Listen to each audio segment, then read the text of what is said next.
Thanksgiving Eve in Washington, D.C., a city usually aglow with holiday spirit, was shattered by violence just blocks from the White House. Two West Virginia National Guard members, deployed to support local police, were ambushed near the Farragut West Metro station. The assailant, Rahmanullah Lakanwal, allegedly opened fire with a .357 revolver, killing one soldier and critically injuring another. The attack sent shockwaves through the city, raising urgent questions about security and the safety of military personnel on domestic duty. Sirens and flashing lights filled the streets as the city went on high alert, and news of the tragedy quickly spread nationwide. What should have been a day of gratitude became one of mourning, as the nation grappled with the loss of a young soldier on home soil. The incident was not just a local crime, it became a national flashpoint, igniting debates on security, immigration, and the military's domestic role. This single act of violence would set off a chain of events that forced the country to confront its deepest divisions. At the heart of this tragedy are two young West Virginia service members whose lives were forever changed in an instant. Specialist Sarah Beckstrom, just 20, had recently joined the National Guard and was deployed to D.C. as part of a federal mission to address rising crime. Her death sent shockwaves through her hometown, prompting a statewide moment of silence and tributes from across West Virginia. Staff Sergeant Andrew Wolf, 24, a more experienced Guard member, was critically wounded and began a fight for his life in a D.C. hospital. Their stories put a human face on a national debate, reminding us that policy decisions have real-world consequences. Both answered the call to serve, only to find themselves in harm's way on American streets. Their sacrifices highlight the blurred lines between military and law enforcement roles in today's America. The loss and suffering endured by their families and communities underscore the true cost of violence at home. The accused, Rahmanullah Lakanwal, is a 29-year-old Afghan national whose life story is entwined with America's longest war. Once a member of the CIA-backed Zero units in Afghanistan, Lakanwal fought alongside U.S. forces before being evacuated to America after the 2021 withdrawal. Like thousands of Afghan allies, he was resettled in the U.S. to escape Taliban retribution, bringing with him a complex and traumatic history. The fact that a former ally is now accused of killing a U.S. soldier on American soil has unsettled the nation and raised tough questions about the vetting of evacuees. Investigators have yet to determine a clear motive, fueling speculation about personal grievances, mental health, and the psychological scars of war. Lakanwal's case challenges the narrative of Afghan refugees as grateful allies, revealing a more complicated reality. His alleged actions have ignited a political firestorm, especially among critics of post-war resettlement programs. The investigation into his background and the events leading up to the shooting will be closely scrutinized.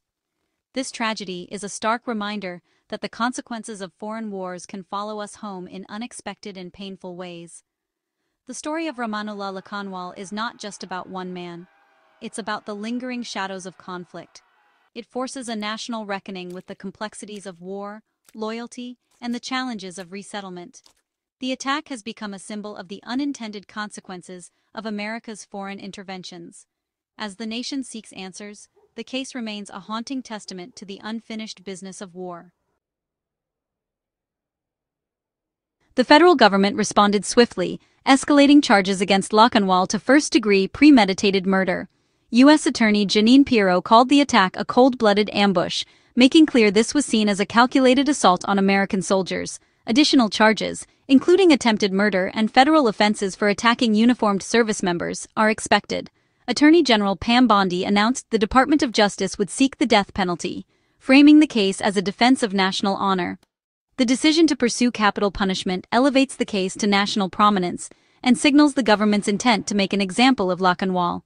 Capital cases are lengthy and complex, ensuring this legal battle will remain in the spotlight for years. The prosecution's stance is one of absolute resolve, promising to seek the harshest penalty allowed by law.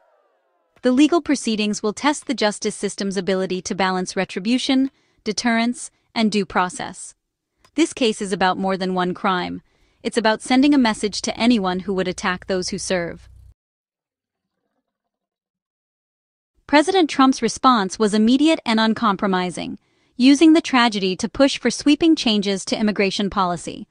On social media, he condemned the attack and directly linked it to what he called a failed immigration system. Trump vowed to halt all migration from third-world countries and threatened to review millions of admissions granted under the previous administration. His administration's rhetoric was echoed by top officials who framed the attack as an assault on the nation itself. The White House, Department of Justice, and federal prosecutors presented a unified front, promising to use the full force of the law. The shooting became the catalyst for a dramatic pivot in U.S. immigration policy, justifying measures long advocated by the president. By focusing on the suspect's national origin, the administration sidestepped deeper questions about motive or mental health. The tragedy was quickly transformed into a rallying point for stricter immigration controls and a hardline national security agenda. The shooting instantly became a flashpoint in America's immigration debate, prompting rapid policy changes from the Trump administration. The Department of Homeland Security invoked an existing executive order restricting travel from 19 countries of concern, including Afghanistan and Iran. Over 1.6 million green card holders from these nations now faced uncertainty as the administration ordered a sweeping review of their status. All asylum decisions and immigration requests from Afghan nationals were frozen, directly impacting those who had aided U.S. forces. These moves represent one of the most significant tightenings of immigration policy in recent history. Supporters praised the decisive action as necessary for national security, while critics decried it as collective punishment and a betrayal of American values. The administration's actions deepened the nation's political divide, with both sides seeing the tragedy as proof of their own arguments.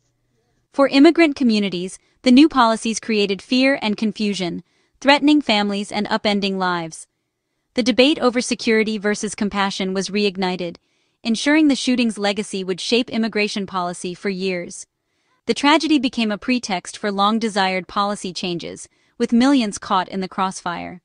The nation was left to grapple with the balance between safety and the promise of refuge. In response to the attack, officials quickly overhauled security protocols for National Guard patrols in D.C. Every guard unit on city streets would now be accompanied by a sworn Metropolitan Police officer, creating a buddy system for added protection. This measure aimed to deter future attacks and ensure a faster, more coordinated response to threats. The new policy also increased costs, as D.C. police officers would receive overtime for joint patrols. However, the requirement only applied within MPD jurisdiction, leaving some high-profile areas, like the Capitol and national monuments, outside its scope. The patchwork of jurisdictions highlighted the complexities of using military forces for domestic law enforcement. The attack exposed the risks Guard members face in these roles, prompting a reactive but necessary security upgrade. The new protocols reflect a sobering reality. Targeted attacks on service members are now a tangible threat, not a distant possibility. The city's response is a reminder that safety measures often come only after tragedy strikes. Amid political turmoil, communities in D.C. and West Virginia came together to honor specialist Sarah Beckstrom.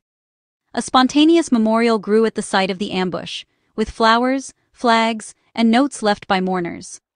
West Virginia observed a statewide moment of silence, and tributes poured in from across the state.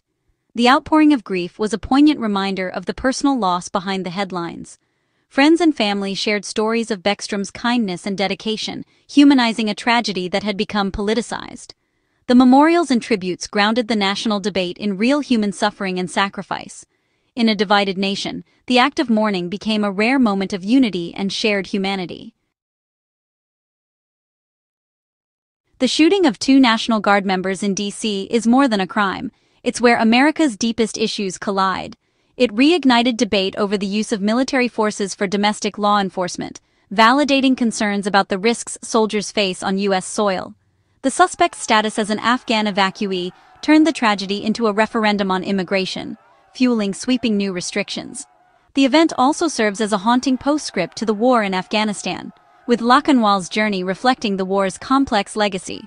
His story blurs the lines between ally and adversary, showing how the consequences of conflict can follow us home. The tragedy forces the nation to confront hard questions. How should the military be used at home? Who deserves refuge? What are the risks?